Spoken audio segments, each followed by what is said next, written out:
നമസ്കാരം സർ, ഞങ്ങൾ CHS സ്കൂളിലെ വിദ്യാർത്ഥികളാണ്. ലിറ്റിൽ കൈറ്റ്സ് മാഗസിനുമായി ബന്ധപ്പെട്ട് സാറിനെ അഭിമുഖം ചെയ്യാൻ വന്നിരിക്കുകയാണ്. അപ്പോൾ എത്തരത്തിലുള്ള കവിതകൾക്കും കഥകൾക്കുമാണ് താങ്കൾ കൂടുതൽ പ്രാധാന്യം നൽകുന്നത്? കവിതകൾക്ക് പ്രാധാന്യം കൊടുക്കുക നമ്മൾ എഴുതി തുടങ്ങുന്ന സമയത്ത് അങ്ങനെ പ്രത്യേകിച്ച് ഇന്ന വിഷയം എഴുതണം എന്നുള്ള പ്രത്യേകിച്ച് ഇതൊരു മുൻവിധികളൊന്നും ഉണ്ടാവില്ല. നമുക്കിഷ്ടമുള്ള വിഷയത്തിൽ നമുക്ക് എന്തെങ്കിലും എഴുതാൻ തോന്നിയാൽ അത് വെച്ച് നമ്മൾ എഴുതി പോകുന്നതേ ഉള്ളൂ. പിന്നെ പതുക്കെ നമ്മൾ കൂടുതൽ വായിക്കുന്ന സമയത്ത് കൂടുതൽ കാര്യങ്ങൾ കൂടുതൽ എഴുത്തുകൾ വായിക്കുമ്പോൾ നമുക്ക് എങ്ങനെയൊക്കെ എഴുതാൻ പറ്റും, എങ്ങനെയൊക്കെ എഴുതാതിരിക്കാൻ പറ്റും എന്നുള്ള കുറേ ധാരണ കിട്ടും. അപ്പോൾ അതിൻ്റെ അടിസ്ഥാനത്തിൽ നമ്മൾ എഴുതുന്ന രീതികൾ മാറും, നമ്മുടെ വിഷയങ്ങൾ മാറും. അത് ചിലപ്പോൾ നമ്മുടെ ആദ്യമൊക്കെ പൊതുവെ എല്ലാവരും എഴുതി തുടങ്ങുന്നത് അവരവരുടെ വ്യക്തിപരമായിട്ടുള്ള വിഷയങ്ങളിലായിരിക്കും. പിന്നെ പതുക്കെ അത് മാറി മറ്റുള്ളവരുടെ പ്രശ്നങ്ങൾ കൂടെ എഴുതാൻ തുടങ്ങും. അപ്പോൾ സ്വന്തം പ്രശ്നങ്ങളിൽ നിന്ന് അല്ലെങ്കിൽ സ്വന്തം വിഷയങ്ങളിൽ നിന്ന് മാറി മറ്റുള്ളവരുടെ പ്രശ്നങ്ങളിലേക്ക്, സമൂഹത്തിൻ്റെ പ്രശ്നങ്ങളിലേക്ക്, ആ വിഷയങ്ങളിലേക്കൊക്കെ കിടക്കുമ്പോഴാണ് എഴുത്ത് കംപ്ലീറ്റ് ആവുക. അപ്പോൾ അതുകൊണ്ട് തന്നെ എഴുത്ത് അതിൻ്റെ പല ഘട്ടങ്ങളിലൂടെ മാറിപ്പോകും. അപ്പോൾ കവിതകൾ അങ്ങനെ ആദ്യം വ്യക്തിപരമായിട്ടുള്ളതാവും, പിന്നെ അതിൽ നിന്ന് പതുക്കെ സാമൂഹികമായിട്ടുള്ള നിലയ്ക്ക് എഴുത്ത് മാറിയിട്ടുണ്ട്. അതിൽ പ്രത്യേകിച്ച് എന്നത് എഴുതണം എന്നുള്ള ഒരു മുൻവിധികളോ ധാരണകളോ ഉണ്ടായിട്ടില്ല. പിന്നെ കവിതയിൽ നിന്ന് മാറി പാട്ടെഴുത്തിൻ്റെ ഒരു മേഖലയിലേക്ക് വന്നപ്പോൾ പാട്ട് എഴുതുന്ന സമയത്ത് നമുക്ക് സിറ്റുവേഷൻ തരും. അപ്പോൾ നമ്മളൊരു ആൽബങ്ങൾക്ക് വേണ്ടി ചെയ്യുമ്പോൾ കുഴപ്പമില്ല. അതേസമയം നമ്മൾ സിനിമയ്ക്ക് വേണ്ടി ചെയ്യുമ്പോൾ ഞാൻ 3 സിനിമയ്ക്ക് പാട്ട് ചെയ്തു, 1 റിലീസായി, 2ാമത്തെ പണി നടന്നുകൊണ്ടിരിക്കും. അപ്പോൾ സിനിമയ്ക്ക് വേണ്ടി ചെയ്തുകൊണ്ടിരിക്കുമ്പോൾ വ്യത്യാസം എന്താണെന്ന് വെച്ചാൽ ആ പാട്ടിൽ കവിത എഴുതുമ്പോൾ നമുക്ക് അവർ സാഹചര്യം തരും. നമ്മൾ സിനിമ കാണുമ്പോൾ ആ സിനിമേൻ്റെ സിറ്റുവേഷൻ അനുസരിച്ചിട്ടല്ലേ അതിൽ പാട്ട് വരിക, അതുമായിട്ട് ചേർന്ന് വരണമല്ലോ. അപ്പോൾ അതുകൊണ്ട് ഡയറക്ടറോ അല്ലെങ്കിൽ അതിൻ്റെ സ്ക്രിപ്റ്റ് എഴുതിയ ആളോ ആരെങ്കിലും നമുക്ക് കഥ പറഞ്ഞു തരും. എന്നിട്ട് ആ കഥൻ്റെ സാഹചര്യം നമ്മൾ ഉൾക്കൊണ്ട് അത് വിഷയമാക്കിക്കൊണ്ട് വേണം നമ്മൾ എഴുതാൻ. അങ്ങനെ കവിത പാട്ട് രൂപത്തിൽ എഴുതണം. അപ്പോൾ അങ്ങനെ എഴുതുന്ന സമയത്ത് നമുക്ക് വിഷയം വേണം, നമുക്ക് പർട്ടിക്കുലർ സിറ്റുവേഷൻ വേണം. അതല്ലാതെ കവിതയായിട്ട് എഴുതാനിരിക്കുന്ന സമയത്ത് അങ്ങനെ പ്രത്യേകിച്ച് വിഷയങ്ങൾക്ക് അങ്ങനെ ഏതിനും ഒരു അമിത പ്രാധാന്യമൊന്നും കൊടുത്തിട്ടില്ല. പിന്നെ സാമൂഹ്യമായിട്ടുള്ള ഏതെങ്കിലും കാര്യങ്ങളുണ്ടെങ്കിൽ അതിൽ ആ സമയങ്ങളിൽ പ്രതികരിച്ച് എഴുതാറുണ്ട് എന്നുള്ളതേ ഉള്ളൂ. ഈ ഒരു മേഖലയിൽ വരാനുള്ള സാഹചര്യം, എഴുത്ത് മേഖലയിലേക്ക് വരാനുള്ള സാഹചര്യം, സ്കൂളിൽ എന്നെ അന്ന് മലയാളം, ഞാൻ കണ്ണാടി ഹയർ സെക്കൻഡറി സ്കൂളിൽ പഠിക്കാം, 2009 മുതൽ 2011 വരെ ഹയർ സെക്കൻഡറി. അപ്പോൾ അന്ന് +1 മലയാളം പഠിപ്പിച്ച മാഷ് രഘുമാഷ് എന്ന പേര്. ആ മാഷിൻ്റെ ഒരു ഭാഷയിലേക്കുള്ള നമ്മളെ താല്പര്യം ഉണ്ടാക്കിപ്പിച്ച ഒരു സന്ദർഭമാണ് ജീവിതത്തിൽ പിന്നെ ഭാഷയോട് ഇഷ്ടം വരുന്നത്. അതുവരെ എനിക്ക് മലയാളത്തോട് അല്ലെങ്കിൽ വായനയോട്, പുസ്തകങ്ങളോടൊന്നും വലിയ താല്പര്യമൊന്നും ഉണ്ടായിരുന്നില്ല. പക്ഷേ മാഷിൻ്റെ ക്ലാസ്സുകൾ, മലയാളം ക്ലാസ്സുകൾ, മാഷ് പഠിപ്പിക്കുന്ന രീതി, അല്ലെങ്കിൽ മാഷ് നമ്മളെ പതുക്കെ പുസ്തകങ്ങളിലോട്ട് അടുപ്പിക്കുകയായിരുന്നു. അങ്ങനെ മാഷ് ആ വർഷം ഞങ്ങൾ പഠിച്ചിറങ്ങുന്ന വർഷത്തിൽ കണ്ണാടി സ്കൂളിൻ്റെ സ്കൂൾ മാഗസിൻ ഇറങ്ങി. ആ സ്കൂൾ മാഗസിൻ ഇറങ്ങുന്ന സമയത്ത് മാഷ് എന്നെ അതിൻ്റെ എഡിറ്ററാക്കി. അപ്പോൾ അതിന് മുമ്പ് പതുക്കെ എന്നോട് ആദ്യം ആസ്വാദനക്കുറിപ്പുകൾ എഴുതാൻ പറഞ്ഞ് ആദ്യം ആസ്വാദനക്കുറിപ്പുകൾ, അങ്ങനെയൊക്കെയാണ് ഭാഷയിലേക്ക് പതുക്കെ കടക്കുന്നത്. നമുക്ക് സ്കൂളിൽ പഠിക്കാനില്ല, അങ്ങനെയുള്ള ആസ്വാദനക്കുറിപ്പുകൾ എഴുതാൻ പറയുന്നു. പിന്നെ അങ്ങനെയൊക്കെയാണ് എഴുത്തിലേക്ക് ഉള്ള ഭാഷയിലേക്ക് ഒരു താല്പര്യം വരുന്നത്. പിന്നെ കവിത എഴുതാൻ തുടങ്ങിയത് വളരെ ഒരു യാദൃച്ഛ്യമായിട്ടുള്ളൊരു അനുഭവം വെച്ചിട്ട്, ഞാൻ അന്ന് ഈ മാഗസിൻ ആദ്യത്തെ വർഷം മാഗസിൻ ഇറങ്ങുമ്പോൾ ഞങ്ങളൊക്കെ ഈ സ്കൂളിലെ ഈ പരിപാടി നടക്കുന്ന ഹാളിൻ്റെ ലാസ്റ്റ് ബെഞ്ചൊക്കെ ഇട്ട് പിന്നെ ഡെസ്കൊക്കെ ഇടില്ലേ, അപ്പോൾ ഡെസ്കിൻ്റെ മുകളിലൊക്കെ ഇരുന്നിട്ട് ഞാൻ കൂട്ടുകാരന്മാരൊക്കെ ഇരുന്ന് കൂകി വിളിക്കും, മറ്റേ കയ്യടികളൊക്കെ ആയിട്ട് അങ്ങനെ ഇരിക്കുന്നതെന്നായിരുന്നു. അപ്പോൾ അന്ന് ആ സമയത്ത് ഞാൻ എഴുതാൻ തുടങ്ങിയിട്ടില്ല, ഫസ്റ്റ് ഇയർ +1 പഠിക്കുമ്പോൾ. അന്ന് ഈ മാഗസിൻ ഇറങ്ങുന്ന സമയത്ത് മാഗസിനിൽ എൻ്റേതായിട്ടുള്ളത് ഞാൻ വരച്ചൊരു ചിത്രമാണ്. ഞാനൊരു ചിത്രം വരച്ചത് അതിനകത്ത് വന്നിട്ടുണ്ട്. പിന്നെ അന്ന് എഴുത്തൊന്നും തുടങ്ങിയിട്ടില്ല. പക്ഷേ എൻ്റെ കൂടെ ഉണ്ടായിരുന്ന കൂട്ടുകാരന്മാരെല്ലാവരും കൂടെ ഞങ്ങൾ ഇരിക്കുന്ന സമയത്ത് അന്ന് ഈ പ്രകാശനം ചെയ്യാൻ വന്നത് മുണ്ടൂർ സേതുമാധവൻ മാഷ് എന്ന് പറയുന്ന എഴുത്തുകാരനാണ്. അപ്പോൾ മാഷ് ഇത് പ്രകാശനം ചെയ്ത് കഴിഞ്ഞിട്ട് ഈ പുസ്തകത്തെക്കുറിച്ച് പറയുന്ന സമയത്ത് അതിനുള്ളിൽ എൻ്റെ തൊട്ടടുത്തിരിക്കുന്ന കൂട്ടുകാരൻ അശോകൻ എന്ന പേര്, അപ്പോൾ അവൻ അതിനകത്തൊരു കവിത എഴുതിയിട്ടുണ്ട്. അപ്പോൾ ആ കവിതനെക്കുറിച്ച് ഈ മാഷ് അവിടെ സംസാരിക്കുന്നതിൻ്റെ ഇടയിൽ പറഞ്ഞു. അപ്പോൾ അത് എൻ്റെ ഉള്ളിൽ ഉണ്ടാക്കി ഒരു ചെറിയ കുശുമ്പ് തോന്നി. സ്വാഭാവികമായിട്ടും നമ്മുടെ കൂടെയുള്ള ആളുടെ പേര് അവിടെ പറയണോ. അപ്പോൾ ഇവൻ എഴുതാമെന്നുണ്ടെങ്കിൽ ഉറപ്പായിട്ടും നമുക്കും എഴുതാം. അപ്പം അങ്ങനെ ഒരു ചെറിയൊരു കുസൃതി പോലൊരു വാശി തോന്നിയതാണ്. പിന്നെ അന്ന് രാത്രി തന്നെ 4 കവിത. അങ്ങനെയാണ് ആദ്യമായിട്ട് എഴുതുന്നത്. അടുത്ത ദിവസം കൊണ്ടുപോയിട്ട് അത് ക്ലാസ്സിലെ പിള്ളേർക്ക് എന്താണ് എന്നെ കൊണ്ട് എഴുതാൻ പറ്റും എന്ന് പറഞ്ഞിട്ട് അങ്ങനെ ഒരു ഇതിൽ വെറുതെ ചെയ്തതാണ്. പിന്നെ അത് കൂട്ടുകാർ വായിക്കുന്നു, അവരതിൽ നല്ലതും ചീത്തയും പറഞ്ഞു തരുന്നു. മാഷ് വായിക്കുന്നു, എങ്ങനെയൊക്കെ മാറ്റി എഴുതുന്നുണ്ട് പറഞ്ഞു തരുന്നു, തിരുത്തി തരുന്നു. പിന്നെ അങ്ങനെയാണ് പതുക്കെ പതുക്കെ എഴുതാൻ തുടങ്ങി. പിന്നെ കൂട്ടുകാരന്മാരൊക്കെ അവർക്ക് എന്തെങ്കിലും എഴുതണം എന്ന് പറയുമ്പോൾ നമ്മളെ കൊണ്ട് എഴുതിപ്പിക്കുന്നു. അങ്ങനെയൊക്കെ ചെയ്ത് പിന്നെ ഒരു വർഷത്തിനിടയിൽ അടുത്ത വർഷത്തെ മാഗസിൻ ഇറങ്ങുന്ന സമയത്ത് ആ മാഗസിൻ്റെ എഡിറ്ററാക്കാനുള്ള രീതിയിലേക്ക് നമ്മൾ ആ ഒരു വർഷം കൊണ്ട് നമ്മൾ എഴുത്തിൽ വർക്ക് ചെയ്തു. അപ്പം അങ്ങനെ എഴുത്തിൽ കണ്ടിന്യൂസ് ആയിട്ട് നമ്മൾ അതിൽ തന്നെ സജീവമായതുകൊണ്ടാണ് അടുത്ത വർഷം ആ ഒരു ലെവലിലേക്ക് നമുക്ക് മാറാൻ കഴിഞ്ഞത്. അങ്ങനെ മാറാൻ കഴിഞ്ഞു. അടുത്ത വർഷം ആ മാഗസിൻ ഇറങ്ങുമ്പോൾ നമ്മളതിൻ്റെ മാഗസിൻ എഡിറ്ററായിരുന്നു. ഒപ്പം ആ ബാക്ക്ത്തെ റോയിൽ നിന്ന് നമ്മൾ അടുത്ത വർഷം സ്റ്റേജിലെ എഡിറ്റർ എന്നുള്ള നിലയ്ക്ക് സ്റ്റേജിലുണ്ടായിരുന്നു. അന്ന് മാഗസിൻ റിലീസ് ചെയ്യാൻ വന്ന ആൾ ഈ കവിതയെക്കുറിച്ച് ആ സ്റ്റേജിൽ സംസാരിക്കുകയും ചെയ്തു. അപ്പോൾ അങ്ങനൊരു ചെറിയൊരു വാശിപ്പുറത്ത് തോന്നിയ സാധനമാണ്. അങ്ങനെ എഴുതി തുടങ്ങുന്നത് അങ്ങനെ രസകരമായിട്ട് അങ്ങനെ. പക്ഷെ പിന്നീട് ആ കൂട്ടുകാരൻ പിന്നെ ജീവിതത്തിൽ എഴുതിയിട്ടേ ഇല്ല. ഇപ്പോഴും ഞങ്ങൾ നല്ല കമ്പനിയാണ്. അവനിപ്പോഴും അന്നതിന് ശേഷം പിന്നെ ഒന്നും എഴുതിയിട്ടില്ല. ഞാനിപ്പോഴും എഴുതിക്കൊണ്ടിരിക്കുന്നു. അങ്ങനെ വ്യത്യസ്തമായൊരു അനുഭവമാണ് എഴുത്തിലേക്ക് വന്നത്. പിന്നെ പല പല വഴികളിലൂടെ പല പല ഗുരുക്കന്മാർ പല രീതിക്ക് നമ്മളെ മൗൾഡ് ചെയ്യാൻ സഹായിച്ചു. സാറുടെ രചനകളിൽ സ്വന്തം അനുഭവങ്ങളാണോ വിഷയമാക്കാറുള്ളത്? ഞാൻ അപ്പോഴേക്കും മറുപടി പറഞ്ഞു. അതായത് സ്വന്തം അനുഭവങ്ങൾ വിഷയമാക്കുക എന്നുള്ളത് ഏതൊരു എഴുത്തുകാരനും അവരുടെ എഴുത്തിൽ അറിയാതെയൊക്കെ അവരുടെ ജീവിതം വന്നു പോകും. അതല്ലാതെ സ്വന്തം ജീവിതത്തിൽ നിന്ന് എടുത്തിട്ട് അങ്ങനെയൊന്നും എഴുതിയിട്ടില്ല. ഞാൻ നേരത്തെ പറഞ്ഞ പോലെ ഒന്നുകിൽ ചില പർട്ടിക്കുലർ സാഹചര്യങ്ങൾ നമ്മളെ എഴുതാൻ നിർബന്ധിക്കും, അപ്പോൾ നമ്മൾ എഴുതും. അതല്ലെങ്കിൽ നമ്മളൊരു പക്ഷേ നമ്മൾ വേറൊരു കഥാപാത്രത്തിലൂടെ നമ്മൾ പറയാൻ ശ്രമിക്കുന്നത് നമ്മുടെ ഉള്ളിലുള്ള ആശയമായിരിക്കും. നമുക്ക് സമൂഹത്തിനോട് ഒരു കാര്യം പറയണമെന്നുണ്ടെന്ന് വിചാരിക്കാം. ഏതെങ്കിലും ഒരു വിഷയത്തിൽ നമ്മുടെ നിലപാട് പറയണമെന്നുണ്ടെങ്കിൽ ആ നിലപാട് പറയാൻ ചിലപ്പോൾ നമ്മൾ ആ കഥയിലോ കവിതയിലോ ഒരു കഥാപാത്രത്തെ ഉപയോഗിക്കും. നമുക്ക് പറയാനുള്ളതായിരിക്കും. നമ്മൾ നേരിട്ട് പറഞ്ഞാൽ ചിലപ്പോൾ നമുക്ക് അടികൊള്ളും. അപ്പോൾ നമ്മളൊരു കഥയിലൂടെയോ കവിതയിലൂടെ ആ കഥാപാത്രത്തിലൂടെ അത് പറയും. താങ്കൾക്ക് കഥയോടാണോ കവിതയോടാണോ കൂടുതൽ എഴുതാൻ താല്പര്യം?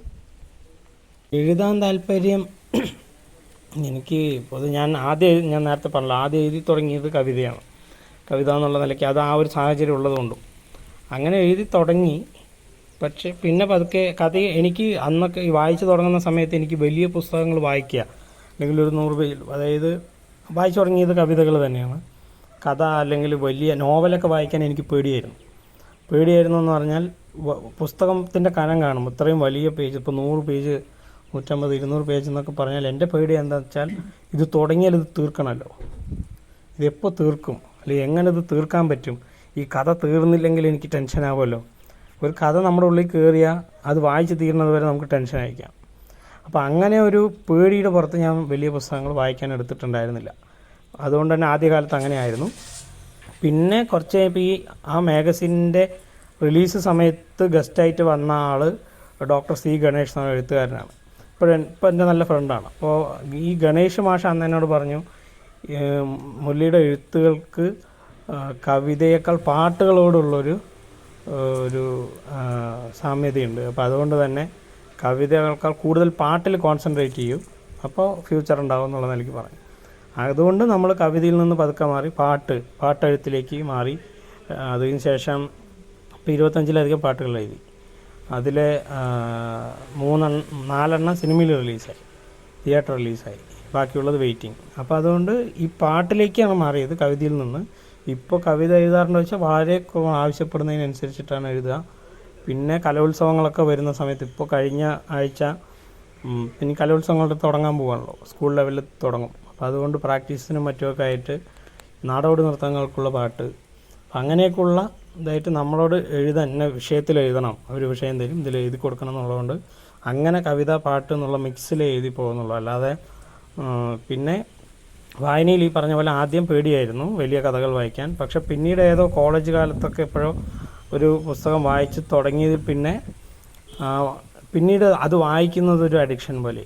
നമുക്ക് ഈ പറഞ്ഞ പോലെ പെട്ടെന്ന് ഒരു പുസ്തകം തുടങ്ങി അത് തീർക്കാതിരിക്കുക എന്നുള്ള പേടിയിൽ നിന്ന് മാറി അതൊരു ഇഷ്ടമായി തുടങ്ങിയപ്പോൾ പിന്നെ അത് കണ്ടിന്യൂസ്ലി വായിക്കാൻ തുടങ്ങി. അങ്ങനെ വലിയ വലിയ പുസ്തകങ്ങളിലേക്ക് കടക്കാൻ തുടങ്ങി. അപ്പോൾ ചിലപ്പോൾ ഈ വലിയ ഒരു പുസ്തകം തന്നെ 500-600 പേജുള്ളൂ. ഇപ്പോൾ ആനന്ദ് നീലകണ്ഠൻ എന്ന് പറഞ്ഞ എഴുത്തുകാരനുണ്ട്. അയാളുടെ ഒരു പുസ്തകം രണ്ട് ഫസ്റ്റ് പാർട്ട് സെക്കൻഡ് പാർട്ടുള്ള സീരീസാണ്. അപ്പോൾ ആദ്യത്തെ തന്നെ 500 പേജുണ്ട്, രണ്ടാമത്തത് 600 ചില്ലാൻ പേജുണ്ട്. ഞാൻ ആദ്യത്തെ ഭാഗം മുഴുവൻ വായിച്ച് തീർന്ന് വീട്ടിലിരുന്ന് വായിച്ച് ലാസ്റ്റ് ചാപ്റ്റർ എത്തിയപ്പോൾ അതിൻ്റെ ബാക്കി വായിക്കാൻ പറ്റാണ്ട് ഇതില്ലാതെ അപ്പോൾ തന്നെ ഉച്ചയ്ക്ക് പാലക്കാട് പോയി മാതൃഭൂമി ബുക്ക് സ്റ്റാളിൽ ചെന്ന് അതിൻ്റെ 2ാം ഭാഗം വാങ്ങി വീട്ടിൽ വന്ന് വൈകുന്നേരം വീണ്ടും വായിക്കാൻ തുടങ്ങി അതിൻ്റെ ബാക്കി. അപ്പോൾ ആ നിലയ്ക്ക് ആദ്യം വലിയ കഥകൾ വായിക്കാൻ പേടിച്ചിരുന്ന ഒരാൾ പിന്നെ മാറി ഈ 500-600 ചേർത്തിൽ 1000-ലധികം പേജസുള്ള ആ പുസ്തകങ്ങൾ വരെ ആസ്വദിച്ച് വായിക്കാനുള്ള ഒരു മാനസികാവസ്ഥയിലേക്ക് എത്തി. അപ്പോൾ അതുകൊണ്ട് ഇപ്പോൾ എനിക്ക് ഇപ്പോൾ നിലവിൽ എനിക്ക് ആദ്യത്തിൽ നിന്നൊരു മാറ്റമുണ്ട്. എനിക്കിപ്പോൾ നോവലുകൾ വായിക്കാൻ, വലിയ കഥകൾ വായിക്കാനാണ് കൂടുതലിഷ്ടം ഇപ്പോൾ. ആദ്യം അങ്ങനെ ആയിരുന്നില്ല. ഇപ്പോൾ എനിക്ക് വലിയ നോവലുകൾ വായിക്കാനാണ് ഇഷ്ടം. ആ രീതിക്ക് മാറുന്നുണ്ട്. എഴുത്തിലും അതേപോലെ കവിത, പാട്ട് എന്നുള്ള രീതിക്ക് മാറി. അതുപോലെ ഒരു 2 വർഷം മുമ്പാണ് ഒരു നോവൽ എഴുതിയത്, ചെറിയ നോവൽ എഴുതിയത്, 170 പേജിനടുത്തുള്ള നോവൽ എഴുതിയത്. എന്നാൽ അപ്പോഴും ഞാൻ വിചാരിച്ചിരുന്നത് ഇത് എൻ്റെ ആദ്യത്തെ അവസാനത്തെ നോവലായിരിക്കുന്നതാണ്. അതിന് ശേഷം എഴുതില്ല, വലിയ കഥ എഴുതില്ല, പാട്ട് മാത്രമേ എഴുതുള്ളൂ എന്നായിരുന്നു. എന്നാൽ അതിന് ശേഷം പിന്നീട് പല സന്ദർഭങ്ങൾ, ചില സാമൂഹിക അവസ്ഥകൾ, അതെല്ലാം ഇടപെടലുണ്ടായപ്പോൾ വേറൊരു നോവലും കൂടെ എഴുതാതിരിക്കാൻ വഴിയില്ല എന്നുള്ളതുകൊണ്ട് എഴുതാൻ തീരുമാനിച്ചു. അതിപ്പോൾ അതിൻ്റെ എഴുത്തിലാണ്, ഏകദേശം അതിൻ്റെ പകുതിയോളമായി. അപ്പം അതുകൊണ്ട് ഈ പറഞ്ഞ പോലെ ചെറുതുകൾ വായിച്ച് തുടങ്ങി ഇഷ്ടമായിരുന്നു. ഇപ്പോൾ വലുത് വായിക്കാനാണ് ഇഷ്ടം. ചെറുത് എഴുതി തുടങ്ങിയതാണ്, ഇപ്പോൾ ചെറുതും വലുതും എഴുതാൻ ഇഷ്ടം. നാടൻ കലകളുമായി ബന്ധപ്പെട്ട കലാരൂപങ്ങൾ പ്രാധാന്യം കൊടുക്കാറുണ്ടോ? നാടൻ കലകളുമായിട്ടുള്ളതിന് പ്രാധാന്യം കൊടുക്കാറുണ്ട്. പൊതുവേ നമ്മളിപ്പോൾ നമ്മുടെ നാട്ടിൽ ഇപ്പോൾ പാലക്കാട് സംസാരിക്കുന്ന ഭാഷയ്ക്ക് തന്നെ ഒരു പ്രത്യേകതയുണ്ട്. ഇപ്പോൾ ഞാൻ മറ്റ് ജില്ലകളിൽ പോയി സംസാരിക്കുമ്പോഴായാലും അപ്പോൾ പാലക്കാടിൻ്റെ ആ ഒരു നമുക്കറിയാം, ഒരു പക്ഷേ അറിയാൻ കഴിയണമെന്നില്ല, ആ സ്ലാങ് അവിടെ ഉള്ളപ്പോൾ അറിയും. ഇപ്പം എന്നെ വിളിച്ചോ എന്ന് പറയുമ്പോൾ നമ്മൾ ശരിക്കും വിളിച്ചോ എന്നാണ്, വിളിച്ചോ എന്ന് പറയുന്നത്. അവർ കണ്ടുപിടിക്കും വിളിച്ചു എന്നാണ്, നമ്മൾ വീന്നാണ് പറയുക. കഴിഞ്ഞ ആഴ്ച ഉൾപ്പെടെ ഞാൻ തിരുവനന്തപുരത്ത് പോയ സമയത്ത് നിങ്ങൾ വിളിച്ചു എന്നാണ് പറയുക, നമ്മൾ വിളിച്ചു എന്നല്ല പറയുന്നത്. അപ്പോൾ അത് നമ്മൾ പോകുമ്പോൾ, എവിടെ പോകുമ്പോഴായാലും നമ്മളറിയാതെ നമ്മുടെ ഉള്ളിൽ വരും. നമ്മൾ സംസാരിക്കുന്നതിലായാലും നമ്മൾ എഴുതുന്നതിലായാലും അത് വരും. അപ്പോൾ അതുകൊണ്ട് നമ്മൾ മാറ്റി നിർത്തിയാലും ഈ സംഭവം നമ്മളുടെ ഉള്ളിലേക്ക് കയറി വരും. രണ്ടാമത് നാടൻ പാട്ടുകളും ചെയ്തിട്ടുണ്ട്. കഴിഞ്ഞ ഓണ സമയത്ത് 2023 ഓണ സമയത്ത് നമ്മൾ പാലക്കാടിൻ്റെ തനത് കലാരൂപമാണല്ലോ പൊറോട്ടം കളി എന്നുള്ളത്. ഈ പൊറോട്ടം കളിയുടെ രീതിയിൽ, പൊറോട്ടങ്ങളുടെ ടൂണിൽ ആ രീതിക്കൊരു പാട്ട് എഴുതിയിട്ടുണ്ട്. ഓണപ്പാട്ട് എന്നുള്ള നിലയ്ക്ക് എഴുതിയത്. അതിപ്പോൾ മില്യണോളം വ്യൂസായിട്ട് യൂട്യൂബിൽ ഓടുന്നുണ്ട്. അതിൻ്റെ ഒരു ലാസ്റ്റ് ഭാഗം കൊല്ലങ്കോടിനെ കുറിച്ചുള്ള ഭാഗമാണ്. അതിപ്പോഴും റീൽസും ഷോർട്സൊക്കെ ആയിട്ട് ആളുകൾ സ്റ്റാറ്റസും മറ്റുമൊക്കെ ആയി ഓടിക്കൊണ്ടിരിക്കുന്നത്. അതുപോലെ അതുകൊണ്ട് തന്നെ നാടൻ ആ രീതിക്കും എഴുതാൻ ശ്രമിക്കാറുണ്ട്. ഞാൻ നേരത്തെ പറഞ്ഞു നാടോടി നൃത്തം എന്നുള്ളതുണ്ടല്ലോ, അപ്പോൾ അതും പല കഥകൾ വരുമ്പോൾ ആ രീതിക്ക് ചെയ്യാൻ ശ്രമിക്കാറുണ്ട്. അതല്ലാതെ ഇതിനെ പ്രൊമോട്ട് ചെയ്യാം വേണമെങ്കിൽ ആ ഓണപ്പാട്ട് നമുക്ക് വേറെ ഒന്നുകിൽ സ്പീഡ് ട്രാക്കായിട്ട് ചെയ്യാമായിരുന്നു. പക്ഷെ ആ സ്പീഡ് ട്രാക്ക് തന്നെ നമ്മൾ നാടൻ കലയുമായിട്ട് മിക്സ് ചെയ്തിട്ട് ചെയ്തു. അപ്പോൾ അത് പക്ഷെ മറ്റ് ജില്ലക്കാർക്ക് അതുപോലെ എൻജോയ് ചെയ്യാൻ കഴിയണമെന്നില്ല. പക്ഷേ കഴിയണം എന്നുള്ള ഒരു നമ്മുടെ ഒരു വാശിയുടെ പുറത്താണ് ആ രീതിക്ക് തന്നെ ചെയ്തത്. അപ്പോൾ അതുകൊണ്ട് നാടൻ കലകൾക്കും ഈക്വൽ പ്രാധാന്യം കൊടുത്തിട്ടുണ്ട്. നാടൻ കലകളാണ്, അതിന് പരിഗണിക്കണം എന്നുള്ളതുകൊണ്ടൊന്നും ചെയ്തിട്ടില്ല. നമ്മളെ സംബന്ധിച്ചിടത്തോളം എല്ലാം ഒരേ രീതിക്കാണ്. ഒരു സിറ്റുവേഷൻ ആവശ്യപ്പെടുന്ന എന്താണോ അത് പറയേണ്ടത് ആ രീതിക്കാണ്, നാടൻ രീതിക്കാണെന്നുണ്ടെങ്കിൽ അങ്ങനെ പറയാം. ഇനി അതല്ല, അത് പറയേണ്ടത് ചിലപ്പോൾ റാപ്പായിട്ടാണ് അല്ലെങ്കിൽ മോഡേൺ ഇതിലാണ് സ്പീഡിലാണ് പറയേണ്ടതുണ്ടെങ്കിൽ അങ്ങനെ പറയാം. ഓക്കെ. സാറിന് കുറേ മോട്ടിവേഷനൊക്കെ ലഭിച്ചിട്ടുണ്ടോ ഈ ഒരു ഫീൽഡിലേക്ക് വരാൻ വേണ്ടിയിട്ട്? മോട്ടിവേഷൻ തീർച്ചയായിട്ടും കുറേ പേര് നമ്മളെ ജീവിതത്തിൽ അതിന് വേണ്ടുള്ള ഇൻസ്പിറേഷൻസ് തന്നിട്ടുണ്ട്. അതിനായിട്ടുള്ള കുറേ എന്താ പറയുക, ഈ മോട്ടിവേഷൻസ് എന്ന് പറയുമ്പോൾ ആദ്യം ഞാൻ അപ്പോഴേ സൂചിപ്പിച്ച പോലെ കണ്ണാടി സ്കൂളിലെ മലയാളം മാഷ് ഇല്ലായിരുന്നുണ്ടെങ്കിൽ ഞാൻ ഇങ്ങനെയൊരു മേഖലയിൽ ഞാൻ ഉണ്ടാവുകയില്ല. കാരണം ഞാൻ 2011 മുതൽ 15 വരെ ബിടെക് കമ്പ്യൂട്ടർ സയൻസ് പഠിച്ചതാണ്. അപ്പോൾ ഒരു എഞ്ചിനീയറിംഗ് പഠിച്ച 4 വർഷം എഞ്ചിനീയറിംഗ് പഠിച്ച ഒരാളെ സംബന്ധിച്ചിടത്തോളം അയാൾ ഒരിക്കലും ഇങ്ങനൊരു ഫീൽഡിലേക്ക് വരണമെന്നില്ല. എഴുത്തുണ്ടെങ്കിൽ തന്നെ അത് വിട്ട് പോകേണ്ടതാണ്. എന്നാൽ 4 വർഷം കഴിഞ്ഞ് കംപ്ലീറ്റ് IT ആയിരുന്ന ഞാൻ ആ IT മേഖലയിൽ ഞാൻ പഠിച്ചിറങ്ങുന്ന സമയത്ത് എനിക്ക് ഹൈദരാബാദിലുള്ള TCS എന്ന് പറയുന്ന ഇന്ത്യയിലെ ടോപ്പ് IT കമ്പനികളിലൊന്നിൽ ഞാൻ പ്രോഗ്രാമറായിട്ട് എനിക്ക് പ്ലേസ്മെൻ്റ് ആയതാണ്. അപ്പോൾ ഒരു മാസം നല്ലൊരു ശമ്പള തുകയിൽ എനിക്ക് വേണമെങ്കിൽ അന്ന് കോളേജിൽ നിന്ന് 33 പേരെ തിരഞ്ഞെടുത്തിട്ടുണ്ടായിരുന്നു. അപ്പോൾ അതിലൊരാളായിട്ട് തിരഞ്ഞെടുത്ത ആളാണ്. അത് കൂടെയുള്ള ബാക്കി എല്ലാവരും പോയി ജോയിൻ ചെയ്തു. ഞാൻ മാത്രം പോയി ജോയിൻ ചെയ്തില്ല, ഞാൻ പോയില്ല. പക്ഷേ അങ്ങനെ മാറി നിന്നു എന്നുള്ളത് ഈ പറഞ്ഞ പോലെ നേരത്തെ മാഷിനെ പോലെയുള്ള ആളുകളുടെ ഇടപെടലുകൾ ജീവിതത്തിലുണ്ടായിരുന്നുണ്ട്. അതുകൊണ്ടാണ് മലയാളത്തോടുള്ള ഇഷ്ടം കൊണ്ട്. അപ്പോൾ എഞ്ചിനീയറിംഗ് കഴിഞ്ഞിട്ടും ഒരു IT ഗ്രാജുവേറ്റിന് IT പ്രൊഫഷണൽ മേഖലയിൽ പോകാതെ പിന്നെ ഞാൻ ജോലി ചെയ്തത് ഒരു മാസികയുടെ സബ് എഡിറ്ററായിട്ടാണ്. അതിനുശേഷം ഇവിടെ ഈ തസ്രാക്കിലെ OV വിജയസ്മാരകത്തിൻ്റെ മാനേജറായിട്ട് 3 വർഷം വർക്ക് ചെയ്തു. അപ്പോൾ ഒരു ബന്ധവുമില്ലാത്ത മറ്റൊരു മേഖലയിലാണ് ജോലി ചെയ്യുന്നത്. പക്ഷേ അവിടെ കിട്ടിയിരുന്ന ശമ്പളത്തേക്കാൾ കുറവായിരിക്കും ഇവിടെ കിട്ടിക്കൊണ്ടിരിക്കുക. എന്നാൽ നമ്മുടെ ഈ ഒരു ഇഷ്ടത്തെ നമ്മുടെ ജീവിതത്തിൽ നടപ്പിലാക്കാൻ, അതിലൂടെ ഒരു നേട്ടം ഉണ്ടാക്കിയെടുക്കാൻ എഴുത്തിലൂടെ പോയി ഇപ്പോൾ ഞാൻ ഏകദേശം 10 വർഷത്തോളം ഈ മേഖലയിൽ ഏറ്റവും ആക്റ്റീവായി നിന്ന കാലം മാത്രം 10 വർഷമുണ്ട്. മൊത്തം 13 വർഷമായി. അതിൽ 10 വർഷത്തോളം വളരെ ആക്റ്റീവായി നമ്മൾ എഴുതുക എന്നുള്ളതിൻ്റെ ഒപ്പം അല്ലെങ്കിൽ വായിക്കുക എന്നുള്ളതിൻ്റെ ഒപ്പം നമ്മൾ ചെയ്യേണ്ട നമുക്കൊരു സാമൂഹ്യമായിട്ടുള്ളൊരു കമ്മിറ്റ്മെൻ്റ് ഉണ്ട്. അതുകൂടെ നിറവേറ്റുമ്പോഴേ നമ്മൾ വായിക്കാൻ താല്പര്യമുള്ള കുട്ടികളായാലും എഴുതാൻ താല്പര്യമുള്ള കുട്ടികളായാലും പുതിയ കാലത്ത് ഇപ്പോൾ നമ്മളിപ്പോൾ ലൈബ്രറികൾ, ഇപ്പോൾ വായനവാരമൊക്കെ കഴിഞ്ഞ് വന്നതാണ്. അപ്പോൾ ലൈബ്രറികൾ, പിന്നെ പലതരത്തിലുള്ള സാംസ്കാരിക കൂട്ടായ്മകൾ, അതിലൊക്കെ നമ്മൾ ആക്റ്റീവായിരിക്കണം. അവിടെ ചെല്ലണം, നമ്മൾ അതിനനുസരിച്ച് പ്രവർത്തിക്കണം. ഇപ്പോൾ ഏകദേശം ഈ പരിപാടികളൊക്കെ ഇപ്പോൾ ഒരു വായിച്ച പുസ്തകങ്ങളൊക്കെ നമ്മൾ വായിക്കുന്നു, അത് വിടുന്നു എന്നുള്ള അപ്പുറത്തേക്ക് അതിനെക്കുറിച്ച് ചർച്ചകൾ ചെയ്യണം. അപ്പം അങ്ങനെയുള്ള നിരവധി പരിപാടികൾ നടക്കുന്നുണ്ട്. തസ്രാക്കിൽ ഉൾപ്പെടെ നടക്കുന്നുണ്ട്. പാലക്കാട് ജില്ലാ പബ്ലിക് ലൈബ്രറി നടക്കുന്നുണ്ട്, പല ലൈബ്രറികളിൽ നടക്കുന്നുണ്ട്, പല കൂട്ടായ്മകളുടെ നടക്കുന്നുണ്ട്. പക്ഷെ പുതിയ തലമുറ അങ്ങനെയുള്ള വേദികളിൽ എത്തുന്നത് വളരെ കുറവാണ്. അപ്പോൾ അങ്ങനെ എത്തിപ്പെടണം. പക്ഷേ ഞാനൊക്കെ ഈ 2012-13 സമയത്ത് ലൈബ്രറിയും മറ്റ് പരിപാടികളിലൊക്കെ പോകുമ്പോൾ ഞാൻ മനസ്സിലാക്കിയൊരു കാര്യം, ഓഡിയൻസായിരിക്കുന്ന ആളുകളൊക്കെ 50 വയസ്സ് കഴിഞ്ഞ ആൾക്കാർ. ഞാൻ ആദ്യമായിട്ടൊരു പരിപാടിക്ക് പാലക്കാട് ജില്ലാ പബ്ലിക് ലൈബ്രറി പോകുമ്പോൾ റിട്ടയർമെൻറ്റ് കഴിഞ്ഞ ആൾക്കാരുടെ പരിപാടിയാണ് തോന്നുന്നത്. അപ്പോൾ ജോലി ചെയ്യുന്നതായിട്ടുള്ള കുറച്ച് പേരുണ്ടാവും. ഒരു 30-ൽ താഴെയുള്ള ആരും ഉണ്ടായിരുന്നു. ഞാനിപ്പോൾ IT ഇതിൽ പോകുമ്പോൾ ഇൻ്റർവ്യൂവിലൊക്കെ പോകുമ്പോൾ നമ്മുടെ പ്രായമുള്ള ആളുകളുടെ ഒന്നും തള്ളുവാണ്. ഇവിടെ ചെല്ലുമ്പോൾ വളരെ ആ സമയത്ത് സങ്കടം തോന്നി. പക്ഷെ അവിടെ നമ്മുടേതായിട്ടുള്ള ഇടപെടൽ ഉണ്ടാവണമെന്നും തോന്നി.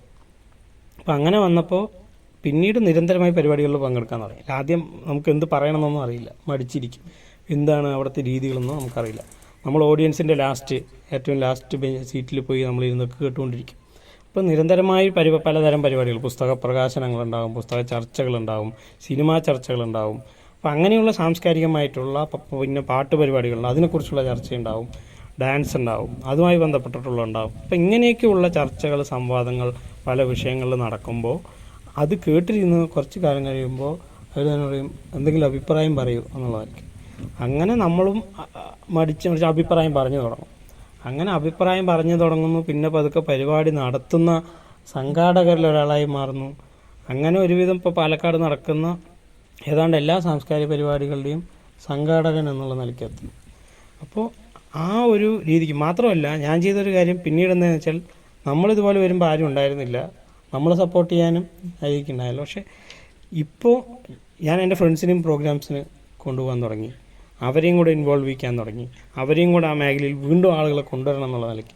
ഇപ്പോൾ സ്കൂളുകളിൽ സംസാരിക്കാൻ പോകുമ്പോൾ കുട്ടികൾ ചോദിക്കുമ്പോൾ നിങ്ങൾ കൂടെ അതിനകത്ത് വരണം എന്നുള്ള ഒരു ഇതോടെ വയ്ക്കാൻ തുടങ്ങി. ഞാൻ പറഞ്ഞു വന്നിരുന്നു വെച്ചാൽ, എഴുത്തിലൂടെ കടന്നു വന്ന് ഈ ഒരു മേഖലയിലും സംഘാടനം എന്നുള്ള മേഖലയിൽ ലൈബ്രറിയുടെ മറ്റ് സാംസ്കാരിക കൂട്ടായ്മകളുടെ ഒക്കെയും പ്രോഗ്രാംസിൽ നിൽക്കുന്ന സമയത്ത് ഈ മോട്ടിവേറ്റ് ചെയ്ത കുറേ ആളുകളുണ്ട്. ഒന്ന് മാഷ്, രണ്ട് പാലക്കാട് മോഹൻസിലുണ്ടായിരുന്ന ചിത്രകലാ അധ്യാപകനാണ് ബൈജു ദേവ് എന്ന് പറയുന്നൊരു മാഷാണ്. മാഷ് ഇപ്പോൾ തിരുവനന്തപുരത്താണ്, അവിടുത്തെ മാഷാണ്, ട്രാൻസ്ഫറായി പോയതാണ്. ഈ മാഷ് എന്നോട് 10 വർഷം മുമ്പ് എന്നോട് കാര്യം പറഞ്ഞിട്ടുണ്ടായിരുന്നു. പാലക്കാട് ടൗൺ ഹാളിൽ വെച്ചൊരു പ്രോഗ്രാം നടക്കുമായിരുന്നു. അന്ന് MS Viswanathan, music director MS വിശ്വനാഥൻ്റെ മരിച്ചിട്ട് ആ ഒരു സമയമായിരുന്നു. അപ്പോൾ അതിൻ്റെ വലിയ പ്രോഗ്രാം നടക്കുക. വലിയ മ്യൂസിക് ഡയറക്ടേഴ്സ്, ഒരു വലിയ എഴുത്തുകാർ, പാട്ടുകാർ, SP ബാലസുബ്രഹ്മണ്യം ഉൾപ്പെടെയുള്ള യേശുദാസ്, ചിത്ര തുടങ്ങിയ വലിയ ആളുകളൊക്കെ പങ്കെടുക്കുന്ന ഒരു പരിപാടി ടൗൺ ഹാളിൽ നടക്കുന്നു. അപ്പോൾ ടൗൺ ഹാളിൻ്റെ മുന്നിൽ വെച്ച് മാഷ് പറഞ്ഞ് എനിക്ക് നല്ല ഓർമ്മയുണ്ട്. ഇപ്പോഴും ആ ഒരു വിഷയമാണ് എന്നെ, ആ ഒരു കാര്യമാണ് ജീവിതത്തിൽ പലതരത്തിലുള്ള പിന്നോട്ടടികൾ ഉണ്ടാകുമ്പോൾ, പലതരത്തിലുള്ള ഇപ്പോൾ വീട്ടിൽ നിന്നുള്ള എതിർപ്പുകളുണ്ടാവും. കാരണം നമ്മൾ പഠിച്ച കാര്യമല്ല ചെയ്യുന്നത്, നാട്ടിൽ നിന്നുള്ള കളിയാക്കലുകളുണ്ടാവും. ഇപ്പോൾ നാട്ടുകാർ പറയും എഞ്ചിനീയറിങ് കഴിഞ്ഞിട്ട് എഴുത്ത് എന്ന് പറഞ്ഞ് നടക്കുന്ന പ്രാന്തല്ലേ എന്നൊക്കെ. അങ്ങനെയുള്ള പലതരത്തിലുള്ള നമുക്ക് നെഗറ്റീവ് എനർജീസ് ഉണ്ടാവും. അപ്പോൾ നമ്മളെ പിന്നോട്ടടുപ്പിക്കുന്ന കുറേ കാര്യങ്ങളുണ്ടാവും. അവിടെയൊക്കെയും എനിക്ക് മോട്ടിവേറ്റ് ചെയ്തിരുന്നത് ഈ ബൈജു മാഷ് പറഞ്ഞ ഒരു വരിയായിരുന്നു. അന്ന് മാഷ് പറഞ്ഞത്, എനിക്കിപ്പോൾ പല തരത്തിലുള്ള തിരിച്ചടികളുണ്ടാവും, പക്ഷേ എങ്ങനെയെങ്കിലും ഈ ഒരു മേഖലയിൽ നമ്മൾ ഉറച്ചു നിന്നാൽ ഒരു 10 വർഷം പല തരത്തിലുള്ള പിന്നോട്ടടി ഉണ്ടാവും, പക്ഷെ അതിലൊന്നും തോറ്റു പോകാൻ പാടില്ല, അതിലൊന്നും തളർന്നു പോകാൻ പാടില്ല. അങ്ങനെ ഉറച്ചൊരു 10 വർഷം നിന്നാൽ പിന്നെ നിന്നെ തൊടാൻ കഴിയാത്ത രീതിക്ക് മാറിയിട്ടുണ്ടാവും. പക്ഷെ അതിനിടയിൽ പലതരത്തിലുള്ള ആളുകൾ പിന്നോട്ടടിക്കാൻ നോക്കും, കാല് വരാൻ നോക്കും, നമ്മൾ പുതിയൊരാൾ വരുന്ന സമയത്ത് അതില്ലാതാക്കാൻ നോക്കും. അങ്ങനെയുള്ളതൊക്കെ ഉണ്ടാവും. പക്ഷെ നമ്മൾ പിടിച്ചു നിൽക്കണം. ആ പിടിച്ചു നിന്നാൽ അതിൻ്റെ ഫലം നമുക്ക് ജീവിതത്തിലുണ്ടാവും. ഇന്ന് ഞാൻ ഈ 10 വർഷം കഴിഞ്ഞ് വീണ്ടും അത് ഓർക്കുമ്പോൾ എനിക്കിപ്പോൾ എന്ന് വെച്ചാൽ, ഇന്ന് നേരത്തെ നമ്മളെ കളിയാക്കിയ ആളുകളൊക്കെ ഇന്ന് നമ്മൾ അസൂയയോടെ നോക്കണം. അന്ന് കളിയാക്കിയ വേറെ പണിയില്ലെന്ന് പറഞ്ഞ് നടന്ന ആളുകൾ ഇന്ന് നമ്മൾ അസൂയയോടെയാണ് നോക്കുന്നത്, അല്ലെങ്കിൽ ഒരു ബഹുമാനത്തോടെയാണ് നോക്കുന്നത്. ആ രീതിക്ക് കാര്യങ്ങൾ മാറി. അപ്പോൾ അതിൽ ഈ മാഷ് പറഞ്ഞ് ഇങ്ങനെ ഈ ഒരു കാര്യം എന്നെ വലിയ രീതിക്ക് മോട്ടിവേറ്റ് ചെയ്തിട്ടുണ്ട്. പിന്നെ ഈ സംഘാടന മേഖലയിലേക്ക് വരുമ്പോൾ, പ്രോഗ്രാംസിലേക്ക് വരുന്ന സമയത്ത് TR അജയൻ എന്ന് പറഞ്ഞൊരു സാറുണ്ട്. ഈ OV വിജയൻ സ്മാരകത്തിൻ്റെ സെക്രട്ടറിയാണ്, ജില്ലാ പബ്ലിക് ലൈബ്രറിയുടെ സെക്രട്ടറിയാണ്, കൈരളി TVൻ്റെ ഡയറക്ടറായിരുന്നു. ഇപ്പോൾ ഒരുവിധം പാലക്കാട്ടെ സാംസ്കാരിക നായകനാണ്. അപ്പോൾ 2012-13 സമയത്ത് ഞാൻ ഈ പ്രോഗ്രാംസിനൊക്കെ പോയി തുടങ്ങുന്ന സമയത്ത് ഈ പുറകിലിരിക്കുന്ന എന്നെ ഇദ്ദേഹം നോട്ട് ചെയ്യുന്നുണ്ടായിരുന്നു. അപ്പോൾ അങ്ങനെ നോട്ട് ചെയ്ത് സ്ഥിരമായ പ്രോഗ്രാം പോകുന്നതുകൊണ്ട് തന്നെ പ്രോഗ്രാംസിൽ ഇടപെടിപ്പിക്കുകയും പിന്നെയാണ് ചെറിയ ചെറിയ കാര്യങ്ങൾ നമ്മളെ കൊണ്ട് ചെയ്യാൻ കഴിയുന്ന കാര്യങ്ങൾ ഏൽപ്പിക്കുകയും അങ്ങനെ വലിയ വലിയ പ്രോഗ്രാംസിൻ്റെ വരെ ചുമതലകൾ നമുക്ക് നമ്മൾ വിശ്വസിച്ചേൽപ്പിക്കാൻ തുടങ്ങി. ഇപ്പോൾ നമ്മളൊരു കാര്യം ഏൽപ്പിക്കുമ്പോൾ അത് നമ്മൾ നന്നായി പ്രവർത്തിക്കാൻ കഴിയണം. അപ്പോൾ നമുക്ക് സ്വാഭാവികമായിട്ടും തെറ്റുകൾ പറ്റും. നമ്മൾ തുടക്കക്കാരാണ്. അപ്പോൾ ആ തുടങ്ങുമ്പോൾ ഉണ്ടാകുന്ന തെറ്റുകൾ നമുക്ക് പറഞ്ഞ് തിരുത്തി തന്ന് നമ്മളോടൊപ്പം അദ്ദേഹത്തിൻ്റെ ഒപ്പം കൂടെ നിർത്തി പിന്നീട് വലിയ പ്രോഗ്രാംസ്, ഇപ്പോൾ Kerala state film awards, Dulquer Salman award കിട്ടിയ വർഷം സ്റ്റേഡിയത്തിൽ വെച്ച്, പാലക്കാട് ഇന്ദിരാഗാന്ധി സ്റ്റേഡിയത്തിൽ വെച്ചാണ് പരിപാടി നടന്നത്. അപ്പോൾ അതിൻ്റെ ഒരു കമ്മിറ്റിൻ്റെ മുഴുവൻ ചുമതല സാർ എനിക്ക് തന്നു, പബ്ലിസിറ്റി കമ്മിറ്റി മുഴുവൻ എനിക്ക് തന്നു. അതുപോലെ international film festival of Kerala IFFK തിരുവനന്തപുരത്ത് വെച്ച സാധാരണ നടക്കുക. കോവിഡ് വന്ന സമയത്ത് 4 സ്ഥലങ്ങളിൽ വെച്ച് നടന്നു. ഒരു ജില്ല പാലക്കാട് വെച്ച് IFFK നടക്കുമ്പോൾ അതിൻ്റെയും ഈ സ്വാഗത സംഘത്തിൻ്റെ വരുന്ന ആളുകൾ ഗസ്റ്റ് വരുന്നതിൻ്റെ സ്വീകരിക്കുന്നതിൻ്റെ മുഴുവൻ ചുമതലയും സാറിനെ ഏൽപ്പിച്ചു. അപ്പോൾ അങ്ങനെ നമ്മളെ വിശ്വസിച്ചൊരു പണി ഏൽപ്പിക്കുകയും പരിപാടി ഏൽപ്പിക്കുകയും ആ രീതിക്ക് നമ്മളെ എൻകറേജ് ചെയ്തുകൊണ്ടിരുന്ന, മോട്ടിവേറ്റ് ചെയ്തുകൊണ്ടിരുന്ന, റിയൽ ലൈഫിൽ നമ്മൾ ഇങ്ങനെ ഒരാൾ കണ്ടെത്തുകയും നമുക്ക് വേണ്ട എല്ലാ ന്യൂട്രിയൻസും തന്ന് നമുക്കുള്ള ഊർജ്ജം തന്ന് ഈ മേഖലയിൽ നമ്മളെ എസ്റ്റാബ്ലിഷ്ഡ് ആക്കി മാറ്റിയത്, എന്നെ അങ്ങനെ എസ്റ്റാബ്ലിഷ്ഡ് ആക്കി മാറ്റിയതിൽ ഏറ്റവും കൂടുതൽ മോട്ടിവേറ്റ് ചെയ്തിട്ടുള്ള ഒരാളാണ് TR അജയൻ എന്ന് പറയുന്ന സാറ്. അദ്ദേഹത്തിൻ്റെ ഒരു മോട്ടിവേഷൻ റിയൽ ലൈഫിൽ എന്നെ വലിയ രീതിക്ക് സ്വാധീനിച്ചിട്ടുണ്ട്. ഇന്നും ഞാൻ ഇന്ന് ഈ പ്രോഗ്രാമിന് വരുന്നതിന് മുമ്പ് രാവിലെ 3 പരിപാടികൾക്കുള്ള പോസ്റ്റേഴ്സ് ഉണ്ടാക്കി അതിന് വേണ്ട കാര്യങ്ങൾ ചെയ്തു കൊടുത്തിട്ടാണ് സാറിനെ വിളിച്ചതായിട്ട് വരും. അപ്പോൾ അങ്ങനെയുള്ള നിരവധി പേര് മോട്ടിവേറ്റ് ചെയ്തതാണ്. പിന്നെ റിയൽ ലൈഫിൽ നമ്മുടെ വീട്ടിലേക്ക് വരുന്ന സമയത്ത് വീട്ടിൽ നിന്ന് എന്തൊക്കെ, അതായത് എന്താ ഞാൻ ചെയ്യുന്നത്, ഇപ്പോൾ പ്രോഗ്രാംസിനൊക്കെ പോകുമ്പോൾ, ഇപ്പോൾ ഞാനൊരു 2 വീലർ വാങ്ങിച്ചിട്ടുണ്ട്. ആദ്യമൊക്കെ പറഞ്ഞാൽ നമുക്ക് വണ്ടിയില്ല. അപ്പോൾ ആ പ്രായമായിട്ടേ ഉള്ളൂ. അപ്പോൾ അന്ന് നമ്മൾ പ്രോഗ്രാമിനൊക്കെ പോകുമ്പോൾ പല സമയത്താണ് തിരിച്ചെത്തുക. ഇപ്പോൾ ഫോർ എക്സാമ്പിൾ നമ്മൾ മലമ്പുഴ യക്ഷിയുടെ 50 വർഷം പൂർത്തിയായി, ഉണ്ടാക്കിയതിൻ്റെ 50 വർഷം പൂർത്തിയായി. കാനായി കുഞ്ഞിരാമൻ അത് ഉണ്ടാക്കിയ ശില്പി ഇവിടെ വന്ന പരിപാടിയൊക്കെ നടക്കുമ്പോൾ രാത്രി പല സമയത്താണ് നമ്മളെത്തുക. ഇപ്പോൾ ലൈബ്രറിയിലെ പരിപാടി കഴിഞ്ഞ് പല സമയത്ത് എത്തുക. അപ്പോൾ ഇപ്പോൾ എന്തിനാണ് പോയിട്ട് വരുന്നത് എന്നുള്ളത് വീട്ടുകാർക്ക് ഒരുപക്ഷെ അവർ നമുക്ക് പറഞ്ഞാൽ അവർക്ക് മുഴുവൻ മനസ്സിലാക്കാൻ കഴിയണമെന്നില്ല. നമ്മളുടെ സാധാരണ നാട്ടുമ്പുറമാണ്. അപ്പോൾ അച്ഛനമ്മയ്ക്ക് അതിനനുസരിച്ചിട്ടുള്ള വീട്ടുകാർക്കും നാട്ടുകാർക്കും ആ രീതിക്കുള്ളതേ ഉണ്ടാവും. അപ്പോൾ നമ്മൾ ഈ പല സമയത്ത് എത്തുമ്പോൾ അവർക്ക് എവിടെ പോകണം എന്തെന്നൊന്നും അറിയുന്നുണ്ടാവില്ല. എന്നാൽ ഇങ്ങനെയൊക്കെ ആണെങ്കിലും അവർ നമ്മളെ നിരുത്സാഹപ്പെടുത്തിയിരുന്നില്ല. പറയും, പരാതിയൊക്കെ പറയും, പരിഭവങ്ങളൊക്കെ പറയും. നേരത്തെ വന്നൂടെ എന്നുള്ള, പോകണോ എന്നുള്ളതൊക്കെ ചോദിക്കും. എന്നാൽ അവർ പിന്നോട്ടടിച്ചില്ല, പോകണ്ട എന്ന് പറഞ്ഞിട്ടില്ല. അപ്പം അതുകൊണ്ട് തന്നെ അവർ പിന്നോട്ട് വലിച്ചില്ല എന്നുള്ളതും ജീവിതത്തിൽ വീട്ടുകാർ നേരിട്ട് നേരിട്ട് ഇടപെട്ട് അവരുടെ അങ്ങനെ ഒരു മോട്ടിവേഷൻ എന്ന് പറഞ്ഞെങ്കിൽ അവരെന്നെ നെഗറ്റീവ് തന്ന് പിറകോട്ടടിച്ചില്ല. പക്ഷേ സാമൂഹികമായിട്ട് നാട്ടുകാരുടെ ഇടയിൽ പല പ്രശ്നങ്ങളുണ്ടായിട്ടുണ്ട്. നാട്ടുകാർക്കിടയിൽ നാട്ടിൽ നമ്മളെ പരിഹസിച്ച ഒരുപാട് ആളുകളുണ്ട്. ചെന്നാൽ അതൊക്കെ മാറി, അതിൽ നിന്ന് നമ്മൾ മാറ്റിച്ചു. അപ്പോൾ ശരിക്കും പറഞ്ഞാൽ നല്ല രീതിക്ക് മോട്ടിവേറ്റ് ചെയ്യുന്ന ആളുകളുണ്ട്, നെഗറ്റീവായി മോട്ടിവേറ്റ് ചെയ്യുന്ന ആളുകളുണ്ട്. നമ്മൾ ആ നെഗറ്റിവിറ്റിയിൽ നിന്നും ഉൾപ്പെടെ ഒരു മോട്ടിവേഷൻ നമ്മൾ ഉണ്ടാക്കിയെടുക്കണം. നമ്മളെ നോക്കി പരിഹസിച്ചവരിൽ നിന്ന് മാറ്റി അസൂയപ്പെടുത്തുന്നതും ഒരു മോട്ടിവേഷൻ തന്നെയാണ്. അപ്പം അങ്ങനെയുള്ള മോട്ടിവേഷൻസ് നേരിട്ടും അല്ലാതെയും ഒക്കെ ഉണ്ടായിട്ടുണ്ട്. കഴിഞ്ഞ കുറച്ച് വർഷങ്ങളായിട്ട് ഇപ്പോൾ എൻ്റെ ലൈഫ് പാർട്ട്ണറായിട്ടുള്ള അനശ്വര, അവൾ എഴുത്തുകാരിയാണ്. അപ്പോൾ അവളുടെ ഒരു ഇൻഫ്ലുവൻസ് ഇപ്പോൾ നിലവിൽ ഇപ്പോൾ എൻ്റെ ഏറ്റവും വലിയ ഇൻഫ്ലുവൻസ് അത് അവളാണ്. ഞാൻ എഴുതുന്നതിൽ ഫസ്റ്റ് റീഡർ അവളാണ്. അപ്പോൾ അവൾ എഴുതുന്നതിൽ ഫസ്റ്റ് റീഡർ ഞാനുമാണ്. അപ്പോൾ അങ്ങനെ ഒരു ഇപ്പോൾ നിലവിൽ എൻ്റെ ഏറ്റവും വലിയ മോട്ടിവേറ്റർ. ഇപ്പോൾ ഞാൻ എഴുതി പകുതിയാക്കി ഈ ബാക്കി എഴുതാൻ കഴിയാതെ സമയം കിട്ടാതിരിക്കുന്ന എഴുത്തും എഴുതൂ എന്ന് പറഞ്ഞിട്ട് ബാക്കി എഴുതണം എന്ന് വാശി പിടിക്കുന്ന ഒരാൾ അനശ്വരയാണ്. അപ്പം അങ്ങനെ കുറേ മോട്ടിവേറ്റേഴ്സ് ഉണ്ട് ലൈഫിൽ. എങ്ങനെയുള്ള അന്തരീക്ഷത്തിലാണ് സാർക്ക് കൂടുതൽ എഴുതാൻ, ഈ കവിതകളും കഥകളും എഴുതാൻ താല്പര്യം? പ്രത്യേകിച്ച് അന്തരീക്ഷം പൊതുവെ ഞാൻ എഴുതാൻ ഉപയോഗിക്കുന്ന രാത്രികളിലാണ് ഇതുവരെ എഴുതിയുള്ള മിക്കവാറും രാത്രികളിലാണ്. ഇപ്പോൾ പാട്ട് എഴുതാൻ കാരണം എന്താ വെച്ചാൽ രാവിലെ നമ്മൾ പകൽ സമയത്ത് നമ്മൾ എഴുതാനിരിക്കുമ്പോൾ ഒരുപക്ഷെ നമ്മുടെ ചുറ്റുപാടും മറ്റു പല ശബ്ദങ്ങളുണ്ടാവും. അങ്ങനെയുള്ള പലതരത്തിലുള്ള ഇടപെടലുകൾ ചുറ്റും നിന്നുണ്ടാവും.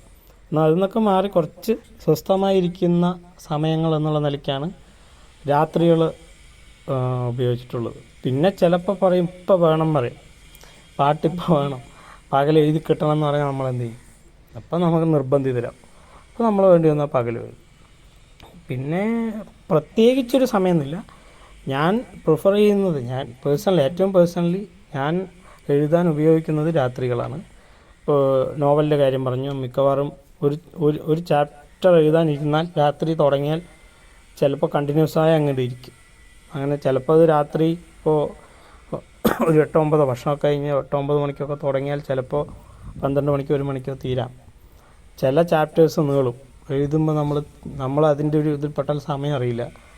അങ്ങനെ വെളുക്കുവോളം 7 മണി വരെയൊക്കെ ഇരുന്ന് എഴുതിയ ചാപ്റ്റേഴ്സുണ്ട്. പക്ഷെ അത് എഴുതി തീർത്ത് ചിലപ്പോൾ അടുത്ത ദിവസം 10-11 മണി ഉണ്ടാവും, അതിനിടയിൽ ഭക്ഷണം കഴിക്കില്ല.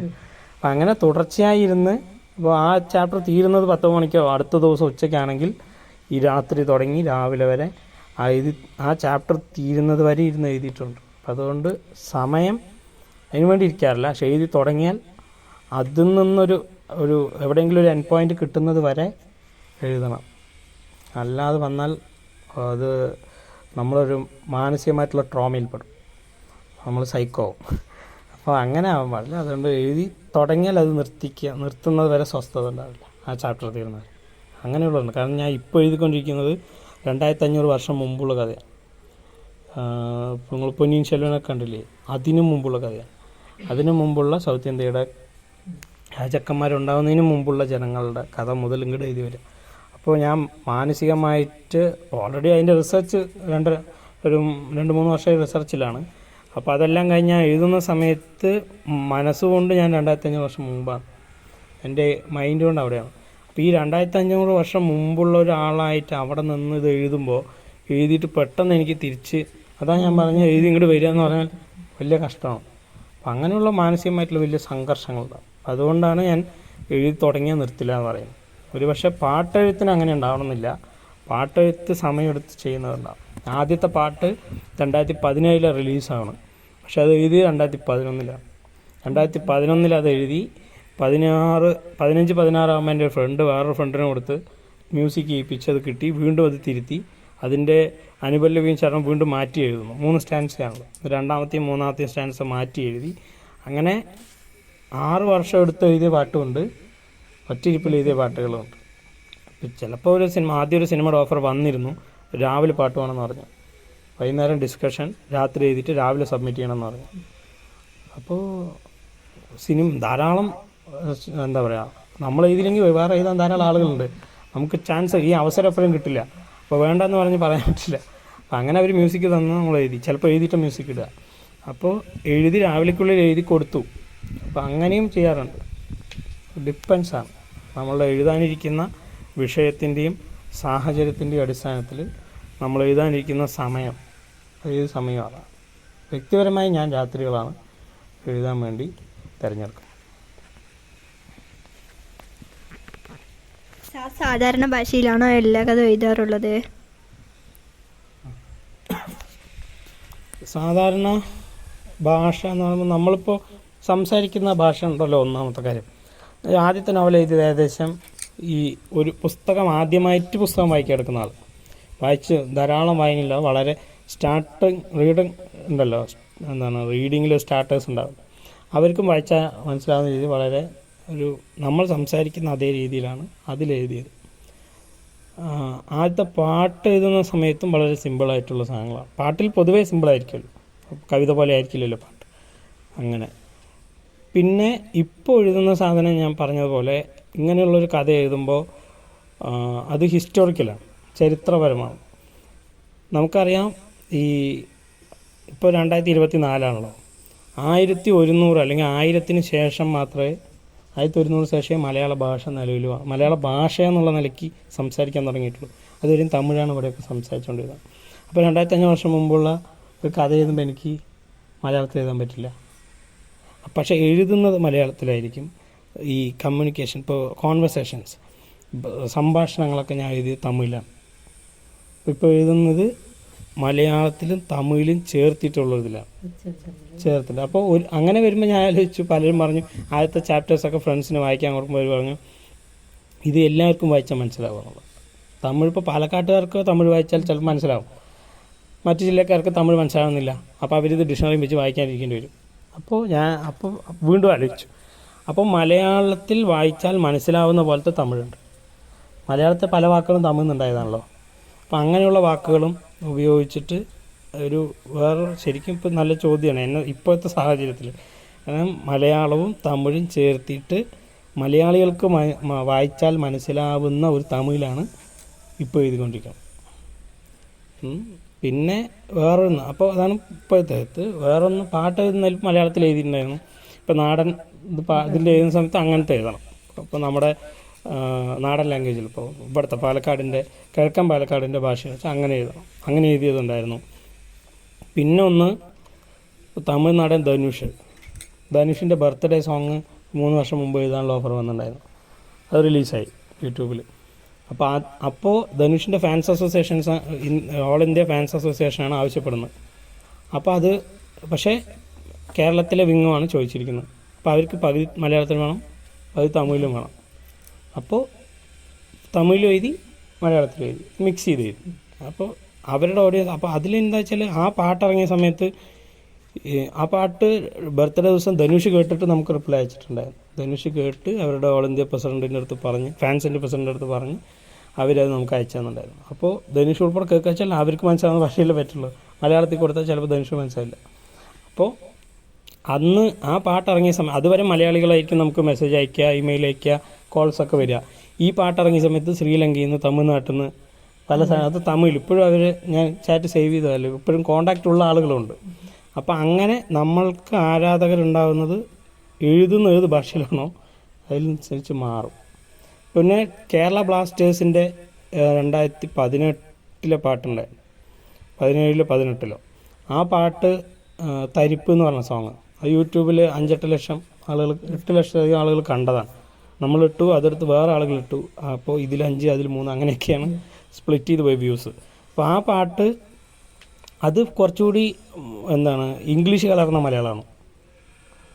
അപ്പോൾ അതങ്ങനെ വേണം. ന്യൂ ജനറേഷൻ അല്ലെങ്കിൽ അങ്ങനെയൊക്കെ പറയുന്ന തരത്തിലുള്ള ഇംഗ്ലീഷിൽ അങ്ങനെയുള്ള എന്ത് പറയണമെങ്കിൽ അങ്ങനത്തെ വെക്കണം. അപ്പോൾ ഇത് ഞാൻ പറഞ്ഞ പോലെ തിരഞ്ഞെടുക്കുന്ന വിഷയത്തിനനുസരിച്ച് ഉപയോഗിക്കുന്ന ഭാഷയും മാറും. ആദ്യം എഴുതിയിരുന്ന ഭാഷ പിന്നീട് ഇപ്പോൾ അത് ഞാൻ പറഞ്ഞു, ബ്ലാസ്റ്റേഴ്സിൻ്റെ പാട്ട് എഴുതുമ്പോൾ അങ്ങനത്തെ ഭാഷ വേണം. ധനുഷിൻ്റെ അങ്ങനെ ഇതുമായി തമിഴും വരുന്ന പാട്ട് വരുമ്പോൾ അങ്ങനത്തെ വേണം. ഇനി വേറൊരു കാലഘട്ടത്തെയാണ് നമ്മൾ എഴുതുന്നതെന്ന് വെച്ചാൽ അതിനനുസരിച്ചുള്ള ഭാഷ വേണം. അതുകൊണ്ട് എഴുതുന്ന ഭാഷയ്ക്ക് ഒരു സ്ഥിരം ടോണോ സ്ഥിരം രീതിയില്ല. ഇത് മാറും. നമ്മൾ തിരഞ്ഞെടുക്കുന്ന വിഷയത്തിനും സാഹചര്യത്തിനും കാലഘട്ടത്തിനും അനുസരിച്ചിട്ട് നമ്മൾ എഴുതുന്ന ഭാഷ മാറും. അതുകൊണ്ട് ഇപ്പോഴും ഞാൻ പല ഭാഷകളാണ് എഴുതുന്നത്. ഇന്നത്തെ തലമുറകൾക്ക് എന്തെങ്കിലും സന്ദേശം നൽകാനുണ്ടോ? ഞാൻ ഏകദേശം ഇത്ര നേരം പറഞ്ഞതിനകത്ത് അതും കൂടെ ഉൾക്കൊള്ളിച്ചിട്ടാണ് പറഞ്ഞത്. അതായത് മാറി നിൽക്കരുത്. നമ്മൾ കാലം ഒഴുകിക്കൊണ്ടിരിക്കേണ്ട, നമ്മൾ പുറകോട്ട് നടക്കരുത്, അല്ലെങ്കിൽ കാലത്തിനൊപ്പം നീന്തണം എന്നൊക്കെ പറയും. നാടോടുമ്പോൾ നടുവേ ഓടണം എന്ന് പറയും. തീർച്ചയായും നാടോടുമ്പോൾ നമ്മൾ നടുവേ ഓടണം. പുരോഗതിക്കനുസരിച്ചിട്ട്, നമ്മളുടെ മാറ്റങ്ങൾക്കനുസരിച്ചിട്ട്. ഇപ്പോൾ നമ്മൾ ഒരു സൈബർ യുഗത്തിലാണ്. കാരണം ഇൻ്റർനെറ്റ് ഇല്ലാത്തൊരു ലോകത്തെക്കുറിച്ച് നമുക്ക് സങ്കല്പിക്കാൻ കഴിയില്ല.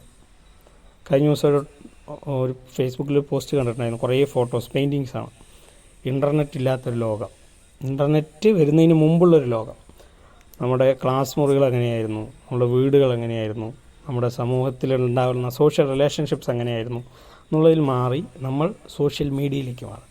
അപ്പോൾ ഒരു സൈബർ യുഗത്തിലും കാലം, ഇപ്പോൾ സൈബർ യുഗത്തിലാണ് നമ്മളുള്ളത്, കലിയുഗമൊന്നുമല്ല, സൈബർ യുഗം. ഈ ഒരു സൈബർ യുഗത്തിൽ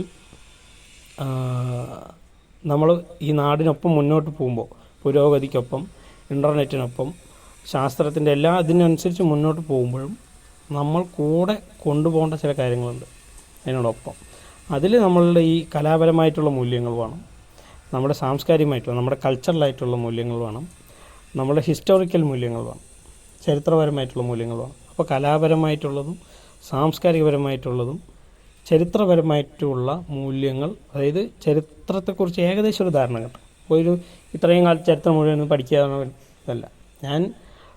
എനിക്ക് ഏറ്റവും ഇഷ്ടമില്ലാതിരുന്ന വിഷയമായിരുന്നു ഹിസ്റ്ററി. ഹൈസ്കൂളിൽ പഠിക്കുന്ന സമയത്ത് എങ്ങനെ പാസ്സാവുമെന്ന് അറിയാതെ ഹിസ്റ്ററിക്ക് എങ്ങനെയൊക്കെയോ പാസ്സായതാണ്. ഹിസ്റ്ററിക്ക് അങ്ങനെ രീതിക്കാണ് ഞാൻ ഹിസ്റ്ററി ഉണ്ടായത്. പക്ഷേ ഇന്ന് ഞാൻ എഴുതുന്നത് ഹിസ്റ്റോറിക്കലായിട്ടുള്ള കാര്യം, വായിക്കുന്ന കൂടുതൽ പുസ്തകങ്ങൾ ഹിസ്റ്റോറിക്കലാണ്. അപ്പോൾ ചരിത്രപരമായിട്ടുള്ള വായനയിൽ, അപ്പോൾ ഞാൻ പറയുന്നത് അങ്ങനെ വിശദമായി പഠിക്കാനല്ല പറയുന്നത്. പുതിയ തലമുറ ചരിത്രത്തെക്കുറിച്ചൊരു ഏകദേശ ധാരണ ഉണ്ടായിരിക്കണം. ഇത് മാത്രമാണ് ചരിത്രം, അല്ല ഇപ്പോൾ ഉള്ളത് മാത്രമാണ് ചരിത്രം എന്നുള്ളത്. അതായത് ഒരു സ്റ്റാറ്റസിന്, ഒരു വാട്സപ്പ് സ്റ്റാറ്റസിന് 24 മണിക്കൂറാണ് ആയുസ്. ഇൻസ്റ്റാഗ്രാമിൽ നമ്മളിടുന്ന സ്റ്റോറിക്ക് 24 മണിക്കൂറാണ് ആയുസ്. അപ്പോൾ മനുഷ്യൻ്റെ ഓർമ്മകളുടെ ആയുസ് 24 മണിക്കൂറായിട്ട് ചുരുങ്ങിയിരിക്കണം. നമുക്ക് കോൺസെൻട്രേറ്റ് ചെയ്യാനുള്ള സമയം വാട്സപ്പ് സ്റ്റാറ്റസ് ഇപ്പോൾ 1 മിനിറ്റായിട്ട് നീട്ടിയിട്ടുണ്ട്, 30 സെക്കൻഡ്. ഇൻസ്റ്റഗ്രാം റീലും 2-3 മിനിറ്റിൻ്റെ ഉള്ളിലേക്കേ നമുക്ക് ഇടാൻ കഴിയുള്ളൂ. അപ്പോൾ ഏതാനും മിനിറ്റുകളിലേക്ക് നമ്മളുടെ ക്ഷമ കുറയുകയാണ്. പുതിയ തലമുറയുടെ ക്ഷമ, കോൺസെൻട്രേഷൻ മിനിറ്റുകളിലേക്ക് ചുരുങ്ങുകയാണ്. അത് മാറണം. ഇത് നമ്മൾ റീൽസ് കാണണം, ഷോർട്സ്, ഇതെല്ലാം വേണം. പക്ഷേ ഒരേ സമയം നമുക്ക് ഈ കലയും സംസ്കാരവും ചരിത്രവും നമുക്ക് തരുന്നത് ക്ഷമയാണ്. അപ്പോൾ വായന, കല എന്ന് പറയുമ്പോൾ വായിക്കുന്നത്, പാടുന്നത്, ഡാൻസ് ചെയ്യുന്നത്, അങ്ങനെയുള്ള എല്ലാ കലകളും വരും. അപ്പോൾ ആ രീതിക്ക് കലകളെക്കുറിച്ച് ബോധ്യപ്പെട്ടുള്ള, കലകൾ ഏറ്റവും ചുരുങ്ങിയത് ആസ്വദിക്കാൻ കഴിയുന്നവരെ എല്ലാവർക്കും, തീർച്ചയായും എല്ലാവർക്കും ശ്രമിച്ചാൽ കലാകാരാവാൻ കഴിയും. ആർക്കും ഇതൊന്നും ആരും എന്താ പറയുക, കുടുംബപരമായി കിട്ടുന്നതോ തലമുറകളായി കിട്ടുന്നതോ കൈമാറി വരുന്നതൊന്നുമല്ല, തെറ്റിദ്ധാരണകളാണ്. പറയും അച്ഛനും അമ്മയും പാടുമായിരുന്നു, മകൻ പാടുക, അങ്ങനെയൊന്നുമില്ല. അതിനൊന്നും ഒരിക്കലില്ല. അത് ഉണ്ടായേക്കാം, പക്ഷേ അതല്ലാതെയും നമ്മളെ കൊണ്ടൊന്നും പറ്റുന്ന പണിയല്ല എന്ന് ഒരു പുതിയ തലമുറയിലാളും വിചാരിക്കരുത്. കുട്ടികൾ ഒരിക്കലും വിചാരിക്കരുത് നമ്മളെ കൊണ്ട് പറ്റും. അത് ഞാൻ എൻ്റെ ജീവിതം കൊണ്ട് പഠിച്ചതാണ്. നമ്മളെ കൊണ്ട് പറ്റും. അല്ലാന്നുണ്ടെങ്കിൽ ഇപ്പോൾ ഞാൻ പെരുവമ്പാണല്ലോ. അപ്പോൾ പെരുവമ്പ് പോലെയുള്ള ഒരു ഗ്രാമത്തിൽ ഒരു ഉൾപ്രദേശത്ത് 10-15 വർഷങ്ങൾക്ക് മുമ്പ് നമ്മൾ ഇൻ്റർനെറ്റൊക്കെ തുടങ്ങുന്നതിന് മുമ്പുള്ള ആ ഒരു സമയത്ത് ഒട്ടും പുരോഗതി ഇത്ര പോലും എത്തിയിട്ടില്ലാത്തൊരു ഗ്രാമത്തിൽ നാട്ടിൻപുറത്ത് ജീവിച്ചിരുന്ന, ഒട്ടും സപ്പോർട്ടൊന്നും കിട്ടാതിരുന്ന ഒരാൾക്ക് നമുക്ക് ഇങ്ങനെയൊക്കെ ആവാൻ കഴിയുമെങ്കിൽ തീർച്ചയായും എല്ലാ കുട്ടികൾക്കും പറ്റും. അതുകൊണ്ട് പുതിയ തലമുറ ഏതെങ്കിലും ഒന്നെങ്കിലും കലാപരമായിട്ടുള്ള അവരുടെ ശേഷി ഇതാക്കിയെടുക്കണം. മാത്രമല്ല, മനുഷ്യരുടെ ആയുസ്, നമ്മുടെ ആയുസ് ഈ 30 സെക്കൻഡും 1 മിനിറ്റും ആയി മാറരുത്. അത് മരണശേഷവും നമ്മളെ ആളുകൾ ഓർത്തിരിക്കും. ആ രീതിക്ക് മാറും. ഞാൻ മിക്കവാറും കുട്ടികളോടൊക്കെ സംസാരിക്കുമ്പോൾ പറയുന്ന കാര്യം അതാണ്. നമ്മളുടെ മരണശേഷവും നമ്മളുടെ കാലശേഷവും വരാനിരിക്കുന്ന ഒരു തലമുറയോ ഇനി വരാനിരിക്കുന്ന ഏതെങ്കിലും ഒരു കാലം നമ്മൾ ഓർത്ത് വയ്ക്കുന്നില്ലെങ്കിൽ പിന്നെ നമ്മൾ ജീവിച്ചുകൊണ്ട് അർത്ഥമില്ല. വെറുതെ ജീവിക്കുന്നു, മരിച്ചു പോകുന്നു എന്നുള്ള വെച്ചാൽ സ്വാമി വിവേകാനന്ദൻ പറയുന്നൊരു കോട്ടുണ്ട്, മനുഷ്യൻ നിങ്ങൾ ഭൂമിക്ക് ഭാരമായിരിക്കുന്നതിനേക്കാൾ നല്ലത് അങ്ങനെയുള്ളതിനൊക്കെ എടുത്ത് കടലിൽ എറിയാനാണ് പറയാം. അപ്പോൾ ഒന്നും ഉപകാരമില്ലാതെ ഇരിക്കുന്നതിനേക്കാൾ എന്തെങ്കിലുമൊക്കെ ചെയ്ത്, എന്തെങ്കിലുമൊക്കെ നമുക്ക് വേണ്ടിയല്ലാതെ മറ്റൊരാൾക്കെങ്കിലും വേണ്ടി ഒന്നെങ്കിലും ചെയ്ത് മരിച്ച ശേഷം മറ്റൊരാളുടെയെങ്കിലും മനസ്സിൽ ജീവിച്ച് അങ്ങനെ മരിക്കണം. ആ രീതിയിൽ ആരും ഓർത്ത് വയ്ക്കാതെ മരിച്ചാൽ അത് ജീവിതമേ അല്ല. അതുകൊണ്ട് കാലം ഓർത്ത് വയ്ക്കുന്ന നല്ല മനുഷ്യരായി, നല്ല മനസ്സുള്ളവരായി, നല്ല പ്രവൃത്തികൾ ചെയ്യുന്നവരായി, അങ്ങനെയുള്ള വ്യക്തിത്വങ്ങളായിട്ട് നല്ല വ്യക്തിത്വം ഉണ്ടാക്കിയെടുക്കണം. അതിനു വേണ്ടി ഈ കലയും സാംസ്കാരികമായിട്ടുള്ള ഇടപെടലുകൾ ഉണ്ടാവണം, ചരിത്രബോധം ഉണ്ടാവണം, ഉള്ള കാര്യങ്ങളൊക്കെ ഇത് ചെയ്യണം. അങ്ങനെ ആരും അറിയാതെ മരിച്ചു പോയ ഇതുവരെ ഈ ആയിരക്കണക്കിന് വർഷങ്ങളായില്ലേ, എത്രയോ 15 ലക്ഷം വർഷങ്ങളായി മനുഷ്യൻ എന്നുള്ള നിലയ്ക്ക് ഫോമായിട്ട്. അപ്പോൾ അങ്ങനെ ഈ ലക്ഷക്കണക്കിന് വർഷങ്ങളായിട്ട് ഇക്കണ്ട രാജ്യങ്ങളിലൊക്കെ ആയിട്ട് ആരും അറിയാതെ മരിച്ച കോടാനുകോടി ജനങ്ങളുണ്ട്. അവരും നമുക്ക് പേരറിയില്ല. ചിലരുടെ പേര് പറയാൻ പറഞ്ഞാൽ നമുക്കറിയും. APJ അബ്ദുൽ കലാം, മഹാത്മാഗാന്ധി എന്നൊക്കെ പറഞ്ഞിട്ട് നമുക്ക് പേര് പറയാൻ പറ്റും. പക്ഷേ അങ്ങനെ കാലമോർത്ത് വയ്ക്കുന്ന മനുഷ്യരായിട്ട് ജീവിക്കുക, അതിന് നമ്മൾക്കൊണ്ട് സാധിക്കും. ആ രീതിയിലേക്ക് നമ്മുടെ ജീവിതത്തെ മാറ്റിയെടുക്കണം. അതിനുള്ള ഇൻപുട്സായിട്ട് കലകളെ കാണണം. അങ്ങനെ മാറണം എന്നാണ് പുതിയ ജനറേഷനോട് എനിക്ക് പറയാനുള്ളൊരു കാര്യം. അതാണ്. അങ്ങനെ ഓർത്ത് വയ്ക്കുക, മരണാനന്തരം ജീവിക്കുന്നവരായിട്ട്, മരണമില്ലാത്തവരായിട്ട് തീരാൻ അവരുടെ സർഗശേഷി കൊണ്ട്, അതായത് ക്രിയേറ്റിവിറ്റി കൊണ്ട് മരണമില്ലാത്തവരായി തീരാൻ മനുഷ്യർക്ക് സാധിക്കണം. ആ രീതിക്ക് ജീവിക്കണം. സാർ എഴുതിയ കഥകളും രചനകളുണ്ടല്ലോ, അതിൽ സാർക്ക് ഏറ്റവും ഇഷ്ടപ്പെട്ടത് ഏതാണ്? അതൊരു വലിയ കുഴയ്ക്കുന്ന ചോദ്യം. കാരണം അങ്ങനെ നമ്മൾ എഴുതിയതിൽ ഏറ്റവും ഇഷ്ടപ്പെട്ടത് നമുക്ക് പറയാൻ കഴിയില്ല എന്നാണ് എൻ്റെ ഒരു പക്ഷം. കാരണം എഴുതുന്ന ഒരാളെ സംബന്ധിച്ചിടത്തോളം അവരെല്ലാ എഴുത്തുകളും അവർക്ക് വളരെ പ്രിയപ്പെട്ടാണ്. പിന്നെ പ്രിയം ഇല്ലാതായി തീർന്നവയുണ്ട്, പ്രിയം കൂടിയവ ഉണ്ടാവില്ല. ഇപ്പോൾ ഞാൻ മനസ്സിലാക്കുന്ന ഒരു കാര്യം, ഫോളോ ചെയ്യുന്ന ഒരു കാര്യം, നമ്മളൊരു എഴുത്ത് എഴുതിയാൽ അതിൻ്റെ ഹാങ് ഓവർന്ന് പുറത്ത് വരണം. ഞാനൊരു എഴുത്ത് എഴുതി, ഒരു കവിത എഴുതി, അല്ലെങ്കിൽ ഒരു പാട്ട് എഴുതി, ആ പാട്ടിൻ്റെ സിറ്റുവേഷനിൽ തന്നെ ഞാൻ കിടക്കുകയാണെങ്കിൽ എനിക്ക് അടുത്ത പാട്ട് എഴുതാൻ പറ്റില്ല. ഞാൻ എഴുതിയ പാട്ട് മറ്റൊരാൾ ഓർത്ത് വയ്ക്കാം, പ്രശ്നമില്ല. ഞാനത് കഴിയുന്നത് ഓർത്ത് വയ്ക്കാൻ പാടില്ല. അപ്പോഴേ എനിക്ക് അടുത്തതിലേക്ക് പോകാൻ പറ്റുള്ളൂ. ഒരു പാട്ടിൻ്റെ ഹാങ് ഓവർ വെച്ച് കഴിഞ്ഞാൽ അടുത്തതിൽ പോകാൻ പറ്റില്ല. ഒരു സിനിമ കണ്ട് അതിൻ്റെ ഹാങ് ഓവറിൽ ഇരുന്നിട്ട് ആ ക്യാരക്ടേഴ്സിനും കൊണ്ട് നമ്മൾ അടുത്ത സിനിമ കണ്ടാൽ എന്താവും? അത് ഭ്രാന്താവും. അപ്പോൾ അങ്ങനെ പറ്റില്ല. അപ്പോൾ ഞാൻ ഒരിക്കലും അതുകൊണ്ട് തന്നെ ഏറ്റവും പ്രിയപ്പെട്ടത് എന്നുള്ളൊരു ഇതില്ല. കാരണം ചിലപ്പോൾ ഇനി എഴുതാനിരിക്കുന്നതായിരിക്കും കൂടുതൽ പ്രിയപ്പെട്ടത്. എഴുതിയതെല്ലാം വീണ്ടും കേൾക്കും. ഞാൻ ചിലപ്പോൾ ചില പാട്ടുകളൊക്കെ വീണ്ടും കേൾക്കുമ്പോൾ, ഇപ്പോൾ കഴിഞ്ഞ ദിവസം മുമ്പ് എഴുതിയ പാട്ടൊക്കെ കേൾക്കുമ്പോൾ പുതിയത് കേൾക്കുന്ന പോലെ കേൾക്കാം. അങ്ങനെ കേൾക്കാൻ പറ്റണം. അല്ലാന്നുണ്ടെങ്കിൽ ഒരു എഴുത്തുകാരൻ എന്നുള്ള നിലയ്ക്ക് ചിലപ്പോൾ നമ്മൾ പിറകിലോട്ട് അടിച്ചേക്കാം. അതുകൊണ്ട് ഏറ്റവും പ്രിയപ്പെട്ട പാട്ടൊന്നുമില്ല, എഴുത്തൊന്നുമില്ല. എനിക്ക് എഴുതിയതെല്ലാം ഇഷ്ടമാണ്. ചില എഴുതി കഴിഞ്ഞിട്ട് വീണ്ടും പിന്നെ ചിലത് കേൾക്കുമ്പോൾ ഇതൊന്നും നമ്മൾ എഴുതേണ്ടിയിരുന്നില്ല എന്ന് തോന്നും. അങ്ങനെ തോന്നിയിട്ടുണ്ട്. എഴുതണ്ടായിരുന്നു ഇതൊന്നും തോന്നിയ സാധനങ്ങളുണ്ട്, കവിതകളൊക്കെ. അതുകൊണ്ടപ്പോൾ ഞാൻ മുമ്പ് എഴുതി വെച്ച, പണ്ട് നമ്മൾ വലിയ കാര്യമായിട്ട് ഡയറിയിൽ സൂക്ഷിച്ച കവിതകളൊക്കെ ഇപ്പോൾ തുറക്കാണ്ട് വെച്ചിരിക്കാം. അതുകൊണ്ട് ആദ്യം അപ്പോൾ അങ്ങനെ ഇഷ്ടം പോയ സാധനങ്ങളുണ്ട്. പിന്നെ അങ്ങനെ ഇഷ്ടം ഒരു പ്രത്യേക ഇഷ്ടം എന്നുള്ള ഇതൊന്നും ഉണ്ടായിട്ടില്ല. ചിലപ്പോൾ ഇപ്പോൾ ഒക്കെ പുതിയ നോവലൊക്കെ എഴുതിക്കൊണ്ടിരിക്കുന്ന ഈ ഒരു സമയത്ത് ചില ചാപ്റ്റേഴ്സൊക്കെ എഴുതി കഴിയുമ്പോൾ ചിലപ്പോൾ ചിലത് തിരുത്തി എഴുതും, വീണ്ടും എടുത്ത് പിന്നെ അടുത്ത ദിവസം അതിൻ്റെ ഹാങ് ഓവർ വിട്ടിട്ടുണ്ടെങ്കിൽ പിന്നെ വീണ്ടും ആ മൈൻഡ് സെറ്റിൽ പോയി തിരുത്തുക. ചില ചാപ്റ്റേഴ്സൊക്കെ നമുക്ക് അത് എഴുതിയതിൽ നമുക്ക് തന്നെ ഒരു അഭിമാനം തോന്നും, ഇത് ഞാൻ എഴുതിയതാണല്ലോ എന്നൊക്കെയുള്ള സന്തോഷം തോന്നും. അത് ഇടയ്ക്ക് അത് ഓരോ എഴുത്തിലും തോന്നും. ഏതെങ്കിലും ഒരു പ്രത്യേക എഴുത്തിനോട് അങ്ങനെ ഒരു പ്രത്യേക ഇഷ്ടം ഇല്ല. അതിലിപ്പോൾ എഴുതിക്കൊണ്ടിരിക്കുന്ന എഴുത്തിൽ ഇപ്പോൾ എഴുതിക്കൊണ്ടിരിക്കുന്നു എന്നുള്ളതുകൊണ്ട് എനിക്ക് അതിനോടൊരു പ്രത്യേക ഇഷ്ടം ഉണ്ട്. കണ്ടുകൊണ്ടിരിക്കുമ്പോൾ യൂട്യൂബിലെ കണക്ക് വെച്ചിട്ട് ആളുകൾ ഏറ്റവും കൂടുതൽ കണ്ടിരിക്കുന്നത് വിട എന്ന് പറയുന്ന ഒരു കവിതയാണ്. നമ്മൾ 2018 റിലീസ് ചെയ്ത 18 മാർച്ചിൽ റിലീസ് ചെയ്ത അതിപ്പോൾ 15 ലക്ഷത്തിലധികം ആൾക്കാർ കണ്ടു. അതാണ് കവിത. അത് കവിത ആളുകൾക്ക് ഇഷ്ടപ്പെട്ടത് വെച്ചിട്ട് അതും ഞാൻ ചൊല്ലിയാൽ ശരിയാവില്ല എന്നുള്ളതുകൊണ്ടാണ് ആളെ കൊണ്ട് ചെയ്യിച്ചിരിക്കണം. അതുകൊണ്ട് തന്നെ ഞാനെവിടെയും കവിത ചൊല്ലി ഇട്ടിട്ടില്ല. അതൊരു സാഹസമാവും എന്നുള്ളതുകൊണ്ടും ചെയ്തിട്ടില്ല. അതുകൊണ്ടാണ് വേറെ തോന്നരുത്.